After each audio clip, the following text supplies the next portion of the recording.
नमस्कार, बी समाचार में आपका स्वागत है। आप देख रहे हैं भूतकाल समाचार। आइए दिखाते हैं आपको राजधानी लखनऊ से कुछ खास खबरों की झलकियां। संयुक्त परिषद के अध्यक्ष हरिकिशोर तिवारी मीडिया को बताया कि आउटसोर्सिंग कर्मियों के लिए बना आयोग राज्य कर्मचारी संयुक्त परिषद ने इसको सराहा। नियमित भारतीयों पर आउटसोर्सिंग लागू न करने को लेकर श्री तिवारी ने नियमित कहा, सरकार ने आउटसोर्सिंग कर्मियों के लिए संबंध में आ रही इस समस्या पर अपनी कैबिनेट में निर्णय ले लिया है। हरिकिशोर तिवारी के साथ राज्य कर्मचारी संयुक्त परिषद के महामंत्री श्री बरन सिंह यादव, कार्यवाहक अध्यक्ष एन.डी. द्विवेदी, कार्यवाहक महामंत्री डॉक्टर नरेश भी मौजूद रहे। जुड़े रहिए हमारे साथ, आपको दिखाते हैं क्या कुछ कहा राज्य कर्मचारी संयुक्त परिषद के अध्यक्ष हरिकिशोर तिवारी ने। सरकार ने कल कैबिनेट मीटिंग करके आउटसोर्सिंग कर्मचारियों के लिए एक नियमावली बनाने का काम किया है और एक निगम भी बनाने का निर्णय लिया है। इसको अभी ठीक से हम लोगों ने अध्ययन नहीं किया है, लेकिन फौरी तौर पर जो चीजें निकल के आई हैं वह हम लोग कई बार उच्च स्तरीय बैठक, चाहे मुख्य सचिव स्तर की बैठक रही हो, चाहे अपर मुख्य सचिव स्तर की बैठक रही हो, हम लोगों की मांग पत्र में रहा है कि भाई इन लोगों का भविष्य बहुत अंधकार में है। इन लोगों को वेतन भी समय से जो पैसा मिलता है, मानदेय मिलता है, वो भी समय से कंपनियां नहीं देती हैं। उनको मिल जाता है सरकार से, लेकिन वो 2-4 महीने अपने पास उसको खर्च करती हैं, उसके बाद देती हैं। ईपीएफ, ईएसआई, इन चीजों का कहीं भी खाता नहीं खुलता है, उनको वो लाभ भी नहीं मिलता है, पैसा टाइम से जमा नहीं होता है। तो इन तमाम चीजों, बड़े बड़े भागों की बात है जिसकी शिकायतें हम लोगों ने कई बार ऊपर भी की, लेकिन वो तैयार नहीं होते हैं इसको कटवाने के लिए। तो ये सब दुर्व्यवस्थाएं थी और 11 महीने के बाद में फिर उन्हीं लोगों को उनसे पैसा इकट्ठा करके एक महीने का वेतन फिर से लेके उनको रखा जाता था और 11 महीने बाद फिर धमकी दी जाती थी। कई विभागों में तो ऐसा हुआ कि 9-9, 10-10 साल की सेवा करने के बाद में उनको निकाल दिया गया।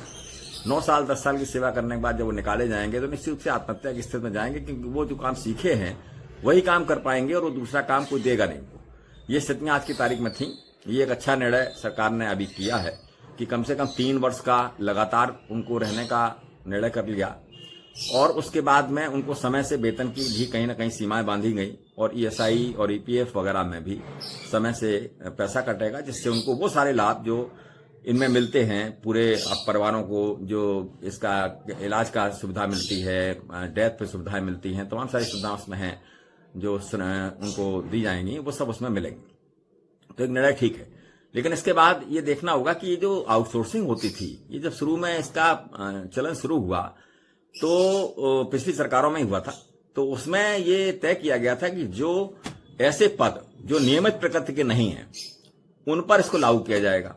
जिनको टेम्परेरी भर्ती होती है तमाम सारे, जैसे एनएचएम में है या और कहीं कोई सरकार की, केंद्र सरकार की कोई योजनाएं आती हैं, मनरेगा की योजना आती है, उनमें ये नहीं पता कि योजना कब तक चलेगी, तो उनमें इन लोगों को भर्ती किया जाता था। उनके लिए इनको रखने का प्रोविजन करा गया था कि भाई टेम्परेरी पद है, इनको रखा जाएगा। लेकिन जैसे चतुर्श्रेणी कर्मचारियों का है, हमारे यहाँ चपरासियों की भर्तियों का है, हम लोग काफी दिनों से चिल्ला रहे हैं कि भाई चपरासियों की भर्ती होनी चाहिए, वो भी नहीं हो रही आज की तारीख में।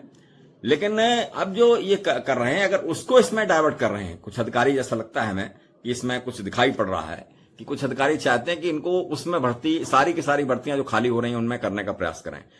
अगर सरकार ऐसा करती है तो पहली बात तो हम लोग विरोध करेंगे। नंबर 2, समस्या सरकार की है, मेरी समस्या नहीं है ये। आप अक्सर देख रहे हैं कि पेपर आउट हो रहा है। पेपर आउट ऐसे नहीं हो रहा है। हमारे यहाँ अगर गवर्नमेंट प्रेस है तो गवर्नमेंट प्रेस में जो काम होता था गोपनीय तरीके से होता था, उनके रेगुलर एम्प्लॉय हैं, वो लोग कहीं भी गोपनीयता में भंग नहीं करते हैं। तो इस तरह की जो गोपनीय चीजें हैं, ये बहुत सारी चीजें हैं जिनमें कि हमारे कर्मचारी सभी लोग काम करते हैं। वहां अगर आप आउटसोर्सिंग पे 11 महीने के लिए, 3 साल के लिए लोगों को रखेंगे, निश्चित रूप से वो उतनी जिम्मेदारी के साथ काम नहीं करेगा। उसे कोई भय नहीं रहेगा कि मेरी नौकरी जाएगी, उसे पता है 3 साल बाद चली जाएगी। वो जितना ज्यादा से ज्यादा गड़बड़ कर सकता है या कम पेन लेकर काम कर सकता है वो करेगा।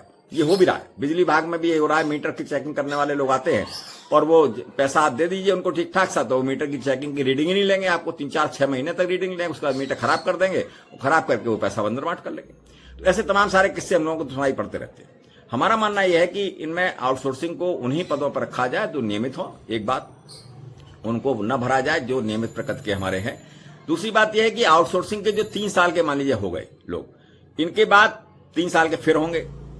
इनकी भी एक श्योरिटी ये होनी चाहिए कि इनके प्रतिवर्ष के अंक निर्धारित होना चाहिए कि अगर किसी ने 3 साल नौकरी कर ली है, फिर 6 साल कर ली है, फिर 9 साल कर ली है, तो 3-3-6-3-9 साल करने के बाद जो उस पद पर सीधी भर्ती आ रही है उसमें 50% पद इनके रिक्त किए जाना चाहिए, इनके लिए किया जाना चाहिए। और जिसके नंबर अच्छे हों या जो योग्य हो उनको पहले उसमें जगह दी जानी चाहिए और 10 साल के अंदर हर हालत में उन लोगों को रेगुलाइज हो जाना चाहिए उस विभाग में, जिससे कि अंतिम समय तक वो जिम्मेदारी के साथ सरकार का काम कर सके और उन्हें भी लगे हम सरकारी कर्मचारी की हैसियत से रिटायर हुए हैं, उनको भी लगना चाहिए कि हमने जीवन भर काम किया है तो उनको कहीं निकाला नहीं जाएगा। तो इस तरह का रेगुलाइज की सीमा में उनको लाना चाहिए। ये एक बड़ा काम होगा। इसके लिए हम लोगों की तमाम बैठकें भी हुई हैं, तमाम ऊपर स्तर पर भी मांग पत्र में भी हम लोगों ने रखा है। तो अगर ऐसा भी किया जाएगा आगे चलकर तो एक बड़ा संदेश कर्मचारी समाज में जाएगा और कुछ उनका भला हो सकेगा। फौरी तौर पर हम इसका स्वागत कर रहे हैं।